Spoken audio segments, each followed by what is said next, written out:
je te retrouve dans une nouvelle vidéo YouTube où j'aimerais te parler des fameuses crises d'angoisse qui en réalité sont appelées des attaques de panique en psychologie. Donc dans un premier temps, l'idée ça va être que je te partage un petit peu toutes les informations qui vont t'aider à comprendre ces crises-là.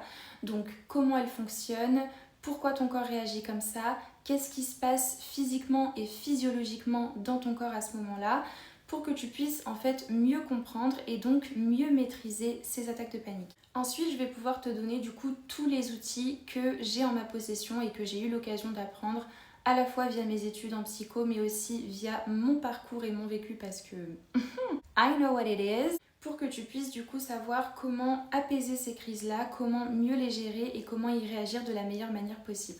Donc dans cette vidéo, je vais un petit peu centrer mon attention sur les attaques de panique, mais je vais pouvoir quand même donner des outils pour la gestion du stress de manière générale. Avant de rentrer dans le vif du sujet, je voulais juste faire une petite parenthèse pour toi qui regarde cette vidéo, toi qui es derrière ton écran et qui potentiellement souffre d'anxiété, de stress, d'attaques de panique ou tout ce qui peut être en lien avec ça. Je veux juste te dire que tu n'es pas seule, vraiment, je sais ce que c'est, je sais à quel point c'est dur, je sais à quel point c'est épuisant, je sais à quel point ça peut nous couper du monde, nous couper de nos liens sociaux, nous couper de nos projets, de nos rêves, de nos ambitions.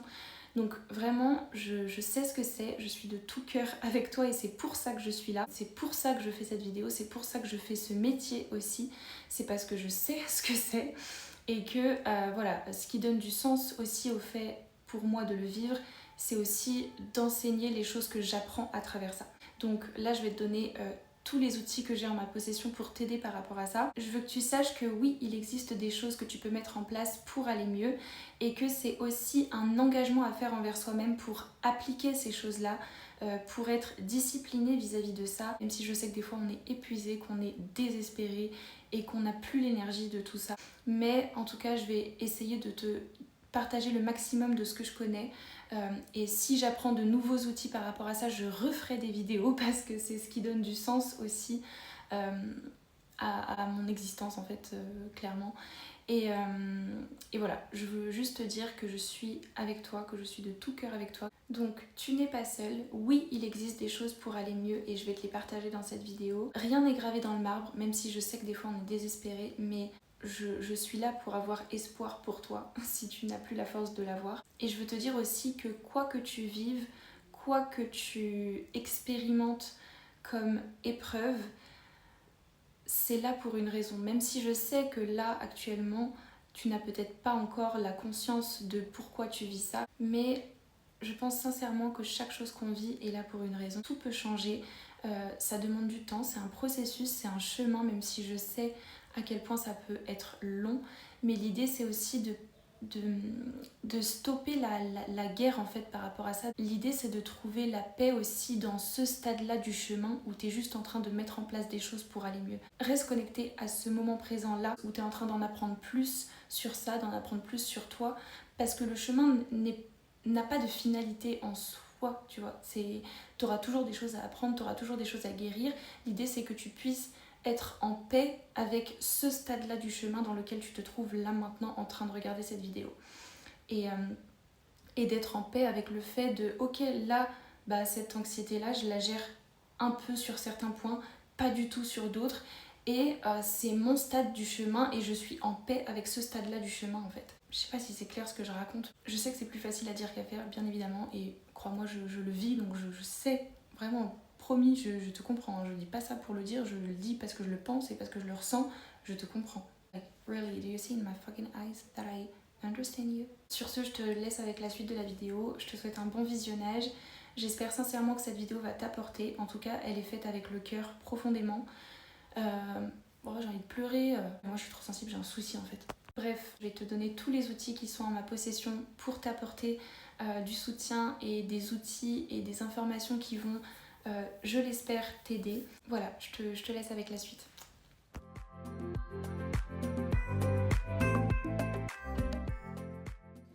Pour pouvoir vous expliquer le fonctionnement d'une attaque de panique, il faut que je vous parle du système nerveux. Pour vous la faire très courte, il y a deux systèmes, le système nerveux central et le système nerveux périphérique. Dans le système nerveux périphérique, il y a le système nerveux autonome et à l'intérieur de ce système nerveux autonome, il y a deux grands systèmes, le système sympathique et le système parasympathique, et c'est ces deux-là précisément qui vont nous intéresser. Le système sympathique, c'est le système de mise en action du corps. Et le système parasympathique, à l'inverse, c'est le système de mise en repos du corps. Ces deux systèmes vont permettre le bon fonctionnement de notre corps et la bonne adaptation de notre corps à son environnement grâce au fait qu'ils vont s'activer plus ou moins au cours de la journée de manière stratégique. Donc par exemple, le système sympathique, il va pouvoir s'activer notamment le matin pour pouvoir du coup mettre en action le corps et activer notre réveil. En fait, le fait de mettre en mouvement le corps, il va donner de l'énergie aux muscles, on va avoir le cœur qui commence à battre un petit peu plus vite juste pour pouvoir en fait lancer notre journée et du coup commencer nos activités, etc. A l'inverse, du coup, le système parasympathique, il va pouvoir avoir un pic au niveau du soir, de la fin de journée, et donc il va pouvoir activer la mise en repos du corps afin de préparer au sommeil. Donc il va ralentir un petit peu le rythme cardiaque, ralentir la respiration, atteindre une respiration plus calme, les muscles vont pouvoir se détendre pour pouvoir du coup préparer au sommeil et donc restaurer l'énergie durant la nuit. Donc ces deux systèmes vont venir s'activer plus ou moins et l'un et l'autre, et cette balance-là, donc des fois il y a le système sympathique qui est plus élevé que l'autre, des fois c'est le système parasympathique qui est plus activé que l'autre, et en fait ça va permettre la bonne adaptation à notre environnement et le bon fonctionnement en fait de notre corps en fonction de la journée, en fonction aussi des événements qui peuvent se produire dans notre journée, etc. Pour revenir sur les attaques de panique, elles vont arriver lorsque le corps perçoit un danger réel ou bien perçu, c'est-à-dire ça peut aussi bien être un ours qui vous court après parce qu'il a envie de vous manger, et dans ce cas-là effectivement il y a un danger au niveau de votre survie physique, mais ça peut aussi être un danger qui n'est pas dangereux pour votre survie physique, mais qui peut être dangereux pour votre survie psychique. Par exemple, le regard des autres qui pourrait vous blesser dans votre estime de soi et du coup effondrer votre ego en fait. Que ce soit l'un ou l'autre, la réaction va être la même. Il va y avoir une activation du système sympathique pour pouvoir mettre en action le corps et du coup se défendre en fait face à ce danger. Pourquoi ? Parce que lorsque l'on perçoit un danger, il va y avoir un besoin de mise en mouvement. S'il y a un ours qui vous court après, il va falloir que vous preniez la fuite en courant, on est bien d'accord. Ou alors que vous vous défendiez avec les bras, mais bon, je vous conseille de courir en vrai. Parce qu'en fait, le fonctionnement de ton corps a été fait de sorte à ce que tu puisses te défendre face à un danger physique pour pouvoir survivre en fait. S'il y a un ours qui te court après pour te manger, il va falloir que ton corps ait de la force dans les muscles, que ton cœur puisse battre très vite pour pouvoir envoyer du sang à tes muscles, pour pouvoir leur donner de l'énergie, pour pouvoir mettre en mouvement ton corps et par exemple prendre la fuite. Tu vois ce que je veux dire ? Donc le système sympathique, il va s'activer lorsque tu perçois un danger pour pouvoir mettre en action le corps et du coup se défendre face à ce danger et donc survivre. Donc en fait, c'est une réaction de protection face au danger. C'est fait pour que tu puisses te défendre et que tu puisses survivre. Il s'active aussi dans certains moments de la journée pour ton quotidien, mais lorsque tu perçois un danger, c'est vraiment là pour que tu puisses survivre, pour te protéger. Pour les personnes qui sont plutôt visuelles, je vous ai fait un petit schéma pour vous illustrer ce que je viens de dire. Donc je vous laisse avec l'explication sous forme de schéma.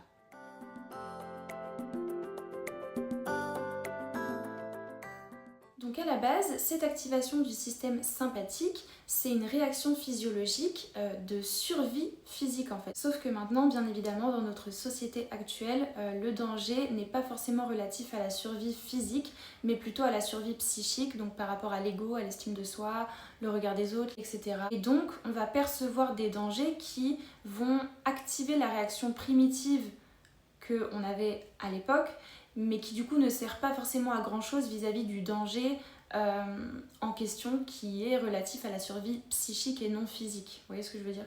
Donc en réalité, l'activation du système sympathique, c'est une réaction normale qui te permet en fait de te protéger face au danger.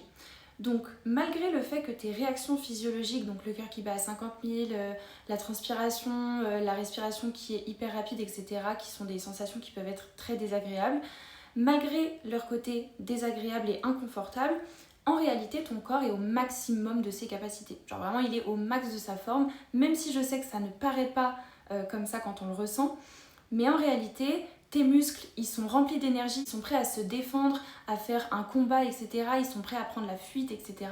Ton cœur, il bat vite pour envoyer du sang aux muscles, pour leur donner de l'énergie, pour se défendre face au danger, pour combattre, pour fuir, pour courir, etc. Donc en fait, ton corps est au maximum de ses capacités physiques.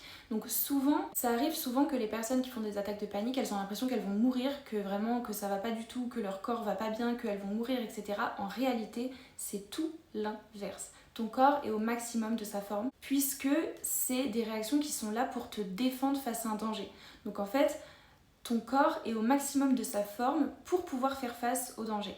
Donc tout ce que tu ressens à ce moment-là, malgré le côté inconfortable de la situation, c'est en réalité là pour te protéger et ton corps est au maximum de sa forme à ce moment-là. Donc que ce soit vis-à-vis d'un danger physique ou psychique, vous devez absolument garder en conscience que votre corps à ce moment-là est en pleine possession de ses capacités. Il est au maximum de sa forme. Donc vous pouvez être pleinement et profondément rassuré vis-à-vis de ça parce que vos conditions physiques à ce moment-là sont très bien. Vraiment, votre corps est au maximum de ses capacités pour pouvoir faire face à un danger. Donc malgré la sensation inconfortable que c'est, il n'y a aucune inquiétude à avoir vis-à-vis de vos conditions physiques. Bien au contraire, vous êtes pleinement en sécurité au niveau physique.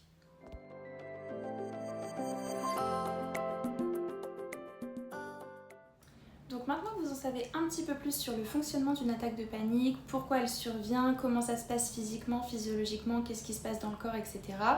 Je vais pouvoir commencer à vous donner les outils pour apaiser cette crise lorsqu'elle survient. La première chose que je vais vous dire de faire lorsque vous êtes en attaque de panique, c'est de laisser venir, c'est-à-dire de ne pas chercher à stopper absolument les symptômes physiques, de ne pas chercher à combattre l'attaque de panique, aller contre elle, aller tenter de supprimer vos émotions ou vos symptômes physiologiques. L'idée, c'est de laisser vraiment venir, de se mettre en posture vraiment d'acceptation, de lâcher prise avec tout ce qui vient, que ce soit les symptômes physiques, les pensées, les émotions, etc. Vous laissez vraiment venir. Parce qu'en fait, lorsque votre corps perçoit un danger, il envoie un message d'alerte à votre cerveau pour lui dire « Hey, il y a quelque chose qui est dangereux pour nous, je t'envoie ce message d'alerte, donc via des symptômes physiologiques, etc. pour qu'on puisse réagir au danger et se protéger. » Donc du coup, si votre corps envoie ces symptômes et que votre cerveau tente de rejeter tout ça, les symptômes vont augmenter étant donné que votre corps va avoir l'impression que votre cerveau n'est pas à l'écoute de son besoin. Pour développer un petit peu tout ça, si ça vous intéresse, je vous laisse aller voir ma première vidéo YouTube parce que je ne vais pas développer plus que ça ici, sinon je vais faire une vidéo de 8 jours. Donc par rapport au fonctionnement corps, cerveau, communication entre les deux, etc., je vous laisse aller voir ma première vidéo YouTube. Je vous mettrai le lien dans la bio, sinon je vous mettrai la photo pour que vous puissiez la retrouver. Mais ce qu'il faut que tu retiennes, c'est que plus tu vas tenter de supprimer, donc de stopper tes symptômes physiologiques ou de stopper tes émotions ou de rejeter tes pensées ou de les supprimer, etc., plus ça va augmenter. Donc plus ton cerveau va fuir le besoin de ton corps qui est de finalement se protéger et réagir à la situation pour survivre, plus les symptômes vont augmenter. Donc l'idée, c'est vraiment de te mettre à l'écoute, de rassurer ton corps via tes pensées, donc être en mode ok, là je fais une attaque de panique, c'est parce que j'ai perçu tel ou tel danger, je mets en place des choses pour réagir au danger s'il y en a effectivement un, et s'il n'y en a pas réellement et que c'est juste un danger perçu, je rassure le corps en lui expliquant, en le rassurant. L'idée, c'est de faire en sorte que ton cerveau et ton corps soient des amis et non des ennemis. Il faut que ce soit des alliés, qu'ils s'entraident l'un l'autre. Ton corps, il t'envoie un message d'alerte, c'est pour ton bien. Donc il faut que ton cerveau accueille ce message, accueille les symptômes physiologiques, accueille les émotions associées, parce que la seule chose, le seul objectif derrière ça, c'est de t'alerter d'un danger pour te protéger. Donc tu peux même lui dire merci en fait à ton corps, tu vois ce que je veux dire? Donc l'idée, c'est vraiment d'accueillir tous ces symptômes-là, de les laisser venir, de les accueillir, de les écouter, d'entendre leur message, etc. En fait, l'objectif à travers le fait de laisser venir ce qui est, donc tes émotions, tes pensées, tes symptômes physiologiques, etc., c'est de recréer l'harmonie entre ton cerveau et ton corps. Donc faire en sorte qu'ils aillent dans le même sens. Si ton corps envoie des messages d'alerte à ton cerveau, c'est pour lui demander de l'aide, pour trouver des stratégies pour réagir face au danger. Donc si lorsque tu ressens tous ces symptômes, ton cerveau est à l'écoute et dans l'acceptation et dans le lâcher prise et dans le fait de laisser venir tout ce qui vient, ce qui va se passer, c'est que ton corps va se sentir écouté, qu'il va se dire « Ok, le cerveau a entendu mon message d'alerte, je peux ralentir ». Vous voyez ce que je veux dire? Si le corps voit que le cerveau a entendu son message, a entendu son besoin et est à l'écoute, etc., forcément, le corps va se dire « Ok, le message est passé, je peux ralentir mes symptômes ». Donc plus tu vas être dans la confrontation, plus les symptômes vont augmenter parce que le corps va se dire « Le cerveau n'a pas compris, je vais l'envoyer plus fort ». Et plus tu vas être dans l'acceptation, le lâcher-prise, le fait de laisser venir tout ce qui vient, d'être à l'écoute de tout ce qui se passe à l'intérieur de toi, plus les symptômes vont diminuer parce que le corps va se dire « Ok, le message est passé, je peux ralentir ». En fait, il aura accompli sa mission. Il perçoit un danger, il envoie un message au cerveau pour dire « Eh oh, il y a une alerte, il y a un danger, il faut faire quelque chose ». Et en fait, c'est ça son rôle. Ça s'arrête là, tu vois. Une fois que le message est passé au cerveau, que le cerveau a accueilli et qu'il est en train de réfléchir à des stratégies pour agir, après c'est bon, le corps il a plus rien à faire, tu vois. Après, il a juste à se mettre en mouvement en fonction de ce que le cerveau a décidé de faire en fait. Mais donc une fois que sa mission est faite, bah du coup c'est bon, il peut ralentir les symptômes. Donc plus vous allez être dans le lâcher prise, le laisser venir, etc., plus les symptômes vont diminuer.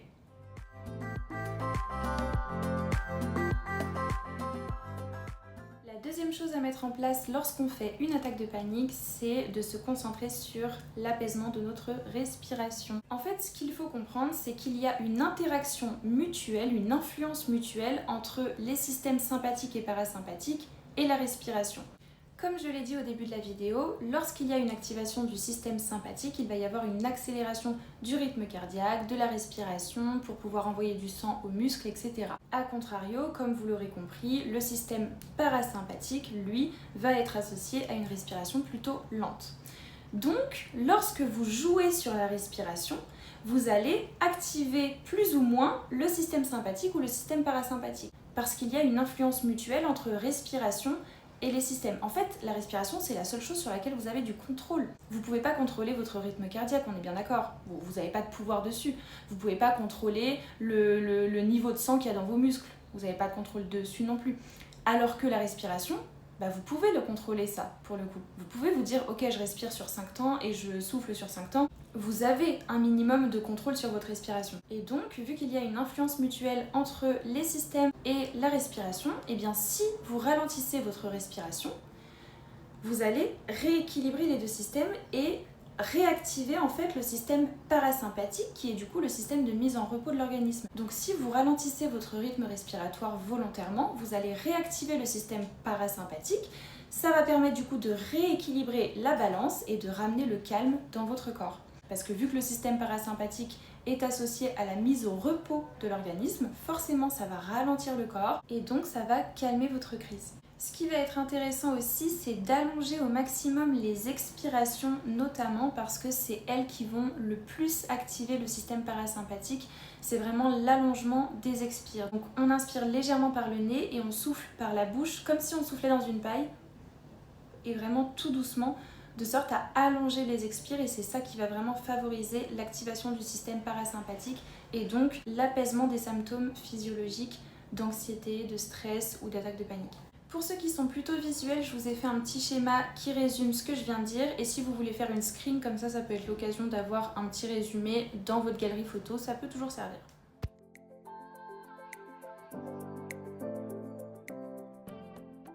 Maintenant qu'on a parlé du fait de laisser venir tout ce qui vient et de la respiration, on va pouvoir parler de tout ce que vous pouvez vous invoquer en fait au niveau des pensées, au niveau de l'esprit tout au long de la crise.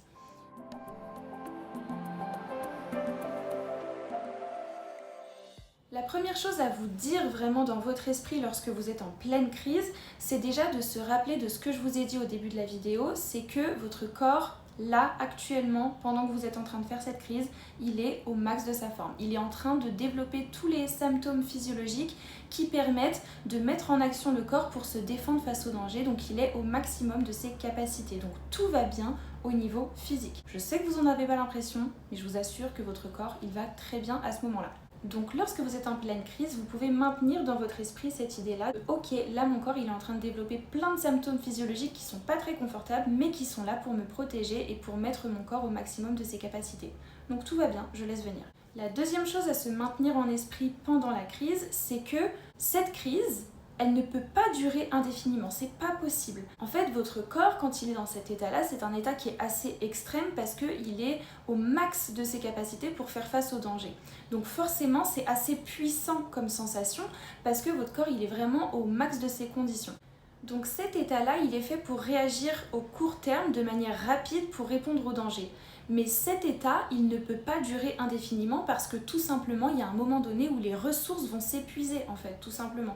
C'est physiquement impossible que ça dure éternellement parce que les ressources vont très vite s'épuiser en fait. C'est tellement un état qui est extrême, un état de stress qui est vraiment très élevé que les ressources vont s'épuiser à un moment donné. Donc maintenez dans votre esprit que en fait, le stress, il va y avoir ce qu'on appelle 3 phases. Il y a la phase d'alarme, la phase de résistance et la phase d'épuisement.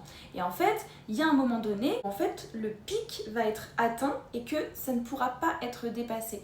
En fait, ça fonctionne vraiment comme une vague, c'est-à-dire que ça va monter crescendo, mais il y a un moment donné où ça va se stabiliser pour ensuite redescendre. Et en fait, il y a un niveau maximum qui ne peut pas être dépassé. Donc quand vous sentez que les symptômes ils sont en train d'augmenter, que vous êtes en train de vraiment d'être dans une posture très inconfortable parce que c'est hyper puissant et que vous contrôlez plus rien, etc., maintenez dans votre esprit que cet état-là, il a un maximum. Il y a un moment donné où ça va retomber.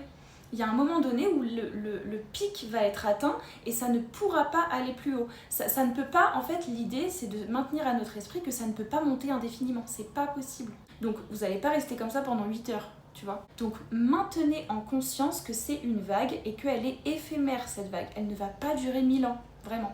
Ça ne peut pas, vous ne pouvez pas maintenir un état de stress aussi élevé pendant longtemps. C'est pas possible. Donc pendant que vous êtes en pleine crise, il faut vraiment que vous mainteniez à votre esprit tout ça. Donc le fait que votre corps est actuellement au maximum de ses capacités et que physiquement vous êtes pleinement sécure, tout va bien.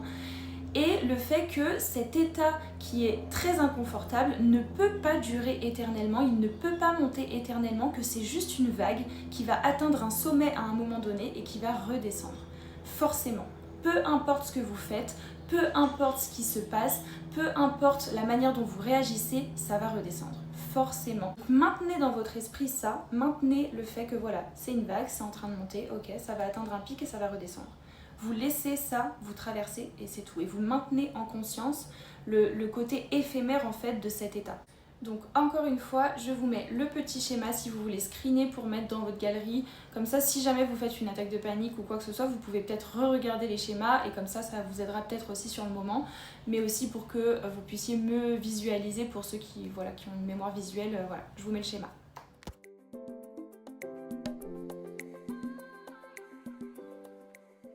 Donc maintenant que je vous ai donné un petit peu tous les outils pour vraiment apaiser l'attaque de panique au moment même où vous êtes en train de la vivre, je savais qu'elle allait parler. Donc quoi faire vraiment sur l'instant T pour pouvoir l'apaiser. Je vais vous parler un petit peu plus du coup de comment diminuer en fait les attaques de panique sur le long terme.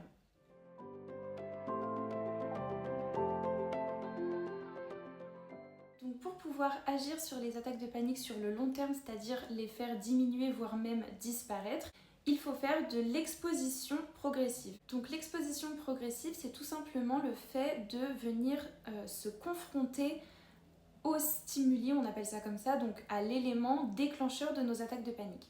Donc par exemple, si on fait des attaques de panique parce qu'on a la phobie des chiens et qu'on fait une attaque de panique à chaque fois qu'on voit un chien, il va falloir faire une exposition progressive au chien, mais de manière vraiment très progressive, quoi, comme son nom l'indique. Donc l'idée, c'est vraiment d'y aller tout en douceur, petit à petit. Comment fonctionne ce processus? C'est tout simplement à travers le phénomène d'habituation du cerveau. Par exemple, imaginons, vous faites un changement de décoration dans votre appartement. Donc imaginons, vous repeignez vos murs en violet. Pourquoi pas? Les premiers jours, bien évidemment, vous allez être hyper stimulé par ces nouveaux murs violets parce que c'est nouveau pour vous et que donc forcément votre cerveau n'est pas encore habitué, donc il va être hyper stimulé par ces nouveaux murs et ça va provoquer une réaction, par exemple de la joie ou par exemple le fait de se sentir stimulé, le fait d'être content parce qu'il y a de la nouveauté, etc. Mais au bout d'une semaine, 2 semaines, 3 semaines, 1 mois, au bout d'un moment, vous n'allez même plus faire attention à ces murs violets parce que votre cerveau aura été habitué. Et bien avec l'exposition progressive, ça fonctionne exactement de la même manière, c'est-à-dire qu'on va prendre une étape d'exposition toute petite, toute mignonne. On va pas exposer tout de suite à un vrai chien, vous voyez ce que je veux dire? Sinon, on risque l'attaque de panique, évidemment. Donc on met un truc tout petit que la personne en question se sent capable de faire. Okay, ça reste un petit challenge, mais la personne s'en sent pleinement capable. Okay, et en fait, une fois que la personne est pleinement habituée à ce niveau-là d'exposition, donc c'est-à-dire que ça ne lui fait aucune réaction physiologique, ça y est, la personne est habituée. À ce moment-là, on augmente le niveau et on passe par exemple à une peluche d'un chien. Okay, donc on fait cette exposition progressive avec n'importe quel élément déclencheur d'une attaque de panique. Et donc à chaque niveau d'exposition, on va attendre patiemment le processus d'habituation et lorsqu'il est atteint et qu'il n'y a plus aucune réaction physiologique, à ce moment-là, on change de niveau et on augmente le niveau d'exposition jusqu'à atteindre l'objectif souhaité. Désolée pour les changements de luminosité, c'est un peu galère. Pour vous donner un autre exemple un petit peu plus vaste entre guillemets qu'une phobie, moi par exemple, je fais des attaques de panique à chaque gala de danse depuis des années parce que un jour j'ai fait une attaque de panique pour X raisons, je crois que c'était par rapport au jugement des autres, mais honnêtement je sais même plus pourquoi c'était. Et à partir du moment où j'en ai fait une, j'avais peur d'en faire une deuxième et donc je suis rentrée dans une boucle où je faisais une attaque de panique à chaque gala de danse. Ça m'arrive même d'en faire une au point de vomir, au point de sortir de scène, etc. C'est pas toujours le cas, mais en tout cas j'en fais toujours une. Je suis constamment en attaque de panique à chaque gala de danse, même si ça me fait pas forcément sortir de scène, je suis toujours en attaque de panique en gala de danse. Des fois j'arrive à rester sur scène, mais je suis en PLS vraiment pendant 2 minutes. Je suis vraiment au bout de ma vie, quoi, mais alors vraiment... au bout du bout quoi. Mais des fois j'arrive quand même à rester sur scène et à me retenir de vomir clairement. Mais des fois c'est trop compliqué et je suis obligée de sortir de scène. Donc dans mon cas par exemple, il faudrait que je fasse une exposition progressive. Donc par exemple au début je pourrais commencer par m'imaginer au niveau vraiment du mental, imaginer que je suis en plein gala de danse et essayer de danser toute seule dans ma chambre mais en m'imaginant que je suis au gala de danse, ok, donc faire une projection mentale pour me mettre en condition et voir comment je réagis. Ensuite, une fois que je suis habituée à ça et que je le vis super bien et que je réagis plus du tout, je pourrais par exemple essayer de danser devant un petit groupe de personnes très bienveillantes, des personnes que je connais, par exemple mes sœurs ou ma maman ou des personnes de ma famille en qui j'ai confiance et qui sont bienveillantes envers moi. Donc je pourrais faire un petit groupe comme ça et essayer de danser devant ces personnes-là au départ, jusqu'à ce que je ne réagisse plus pareil. Ensuite, je pourrais par exemple danser devant un plus gros groupe de personnes et peut-être des personnes que je connais peut-être un peu moins, peut-être au niveau de mes amis par exemple, genre sortir du cadre familial et rentrer au niveau par exemple des amis ou des connaissances ou voilà. Pareil, une fois que je suis habituée, j'augmente encore, je passe par exemple à un autre groupe de personnes, mais cette fois des personnes que j'admire, donc il y a plus d'enjeux, donc c'est plus compliqué pour moi, etc. Jusqu'à atteindre le stade où je fais vraiment un gala de danse à proprement parler et où je ne réagis plus quoi. Voilà. Donc c'est un processus qui est long, ok, mais on n'a rien sans rien. Voilà. Je sais pas quoi vous dire d'autre. Donc c'est un processus qui est long, ça prend du temps, c'est un chemin. Mais en tout cas, ça fonctionne et l'idée c'est vraiment d'atteindre le stade d'habituation. C'est très important que vous atteigniez ce stade d'habituation avant de passer à l'étape d'après. Pour que vous puissiez vous sentir aussi confiant tout au long de ce processus, c'est vraiment d'attendre le phénomène d'habituation où vraiment vous sentez que c'est bon, vous réagissez plus à tel niveau d'exposition, ok, je passe au prochain. Parce que si vous y allez trop fort, vous risquez de refaire une attaque de panique, ça va vous remettre dans une boucle négative, etc. et vous risquez de perdre confiance en vous en fait et en votre capacité à guérir vis-à-vis de ça.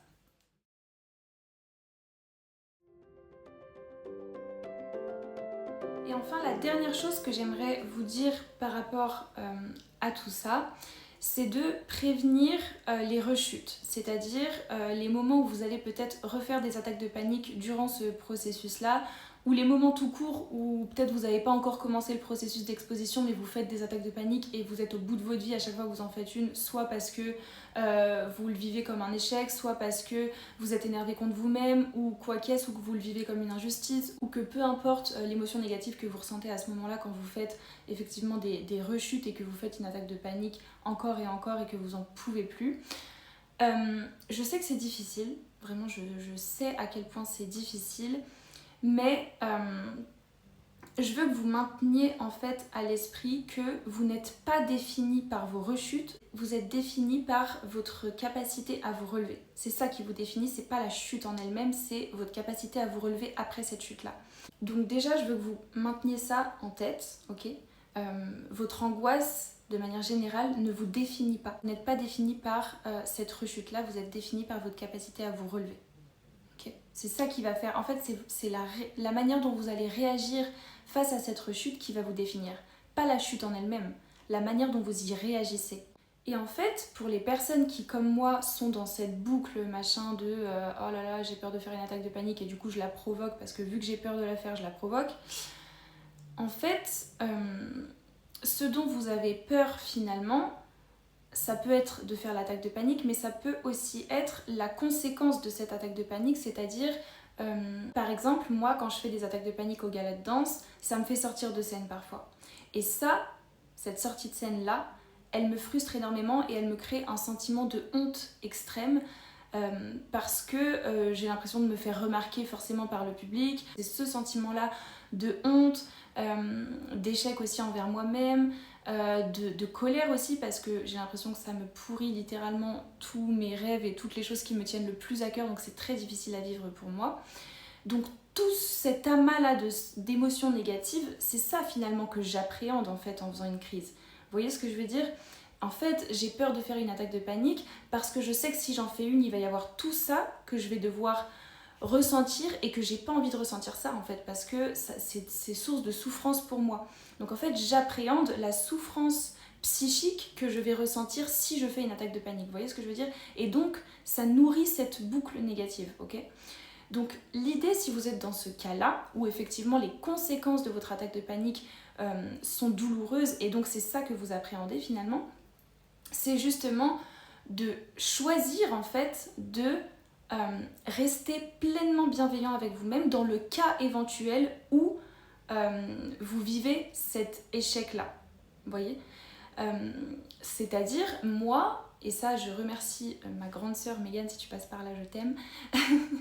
Je remercie ma grande sœur qui m'a fait prendre conscience de ça. C'est en mode, en fait, si à chaque fois que je fais une attaque de panique et que je sors de scène, je me blâme toute seule en me disant c'est la honte, je me fais remarquer, je suis nulle et machin, et tout le monde m'a remarqué et tout le monde va me juger et machin et truc et ci et ça, en fait, je nourris ma boucle négative toute seule en fait, en me blâmant comme ça à chaque fois que ça m'arrive. Vous voyez ce que je veux dire ?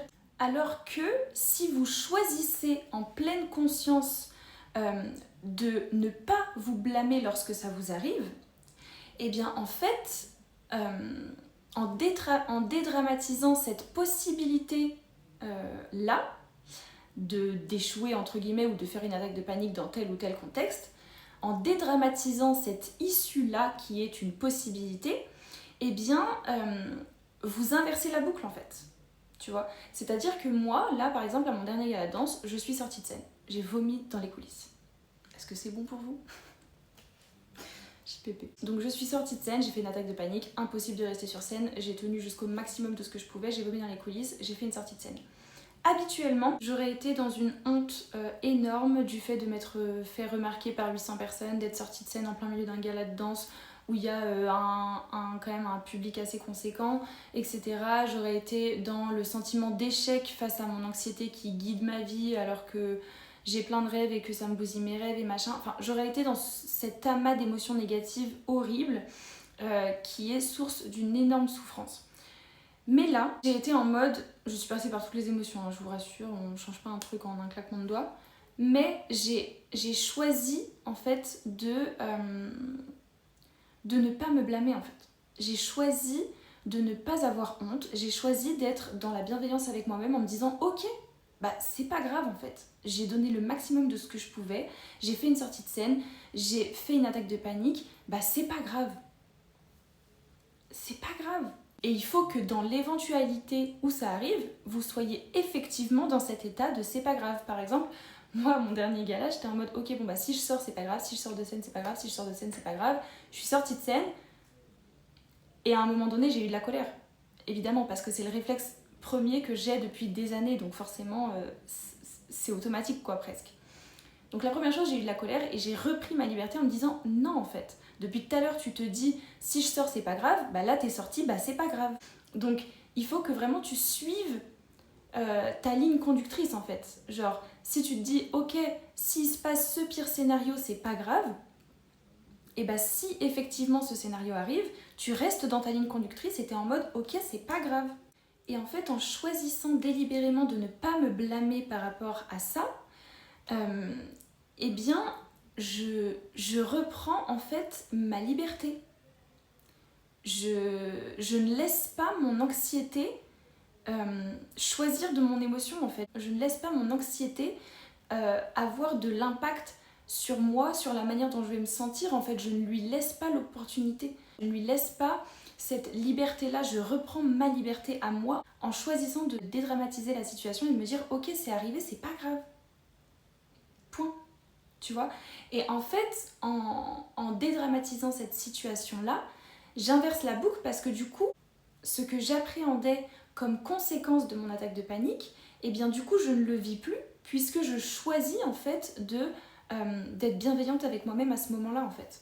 En fait, en choisissant délibérément de ne pas dramatiser la situation et d'être bienveillante avec moi-même dans le cas d'une rechute comme celle-ci, eh bien, je reprends ma liberté sur mon anxiété, je reprends mon plein pouvoir en fait sur mes émotions et sur mon état interne et ça me permet d'inverser la boucle parce que du coup, tout ce que j'appréhendais comme souffrance, bah ça n'existe plus étant donné que je choisis de ne pas me blâmer à ce moment-là. Donc comme je ne me blâme plus et que je suis bienveillante avec moi et que je suis en mode ok, c'est pas grave, bah du coup, je souffre beaucoup moins en fait. Et donc, je n'appréhende plus cette souffrance-là.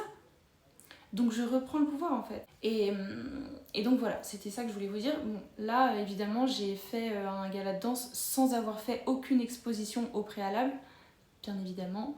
Donc du coup, j'étais à un niveau d'exposition bien trop élevé pour ne pas faire d'attaque de panique en fait, tout simplement. Mais bon, ça c'est une erreur de ma part, mais c'est aussi parce que ça demande du temps, ça demande, voilà, etc. Et que j'ai pas mis en place ces choses-là.